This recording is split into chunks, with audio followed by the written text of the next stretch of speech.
Welcome to the live analysis of CAT 2025 Slot 1.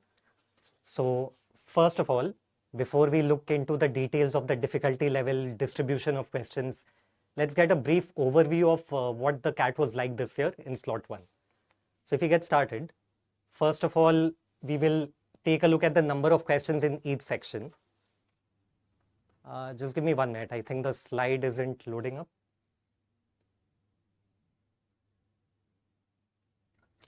So I think it's fine. So first of all, if you look at the number of questions in each section, we can see 24 questions in VRC, 22 in DILR, and 22 in QA for a total of 68 questions.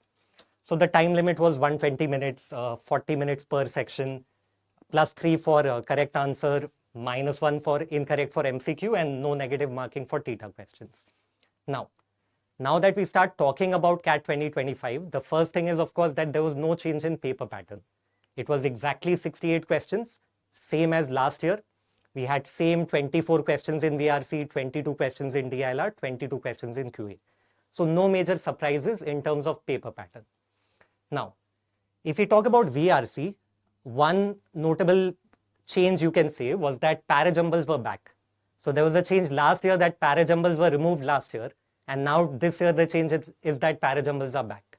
So we had 2 para-jumble questions, we had 2 odd one out, 2 para-summary questions, and 2 para-completion questions.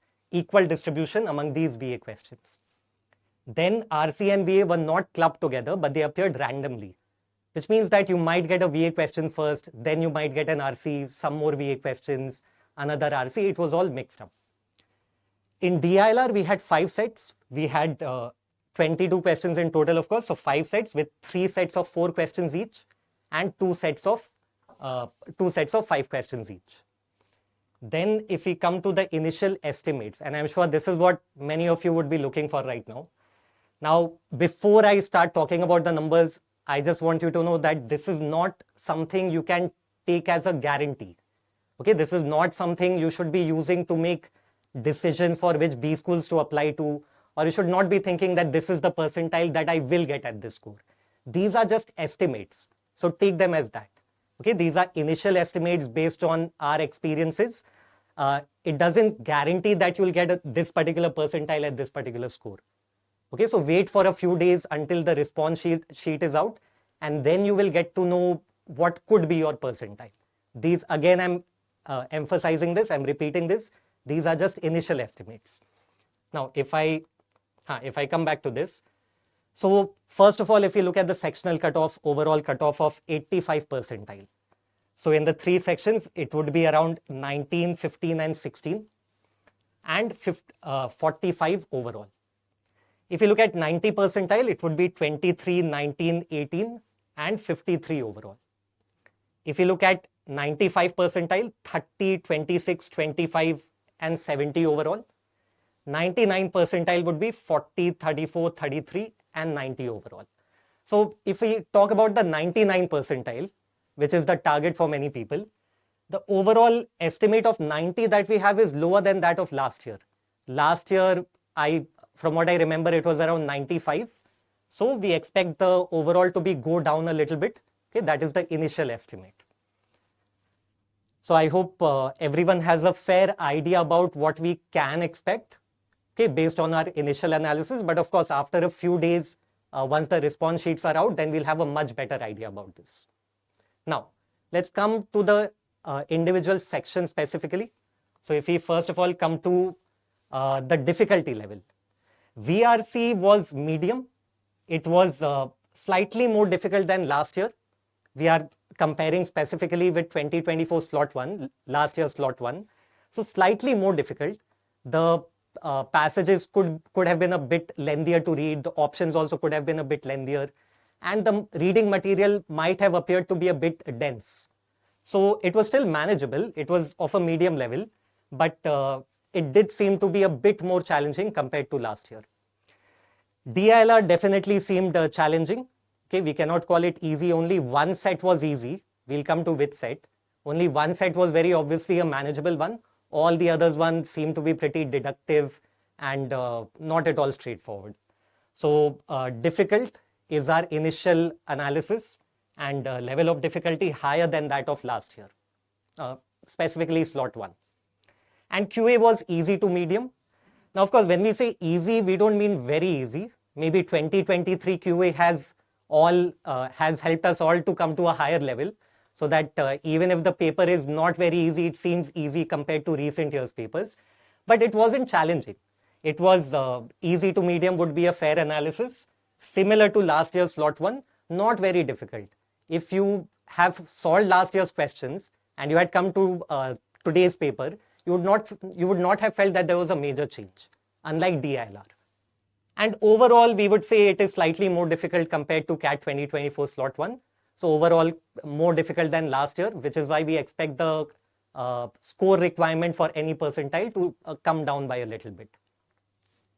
Now, if we come to the VRC section specifically, if we first look at the overall distribution, we had same distribution as last year. We had 16 questions for RCs, all of them MCQs, and we had 8 VA questions with equal distribution among the VA topics. Now, if you look at RCs, so of course, each RC had 4 questions. That has not changed for a while. You can see the difficulty level. One was easy. We had 2 of them medium, 1 of them difficult. So the first RC, the easy one, was on alienness and the art of diagnosing mental disorders. The next one, medium one, was income inequality and economic growth. Next, medium one was on objections to electronic music as a musical genre. And the difficult one was based on complex systems and the dynamics of tail events. So as I said, my experience of going through the VRC section this year was that it did seem to be a little bit more dense. It did seem to be not very easy reads. Sometimes the passages can be pretty fun to read, can be pretty light, easy reads, but that did not seem to be the case this year.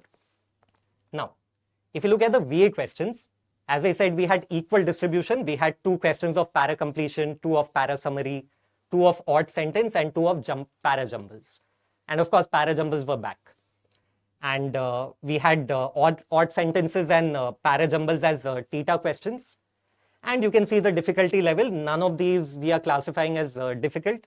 But you can see there were not many easy questions as well. We had 1 easy question in para completion, 1 easy question in para jumble. So overall in the VRC section here, I believe that speed would have mattered a lot. If you are fast at reading, and then if you are able to look at each RC and just pick out the easy questions from each RC, that would have given you a competitive advantage. Now, if you come to the DILR section, so we had, as we said, 5 sets. And if you look at the difficulty level, we can see that 2 sets we can classify as medium. 1 set, so 2 sets medium, 2 sets easy to medium, and 1 set medium to difficult, moderate to difficult. Now, I believe that this was the easiest set, the second one you can see here, which is the one based on import-export of 5 different countries. Now, keep in mind that it wasn't very, very easy as well. It was easy, but you still had to be a little bit careful. You had to make sure that you are understanding the graphs properly. Otherwise, it was possible to make a silly mistake. Okay, so that should have been the first set to be attempted. That was the only one which was fairly straightforward. Anyone could have done it.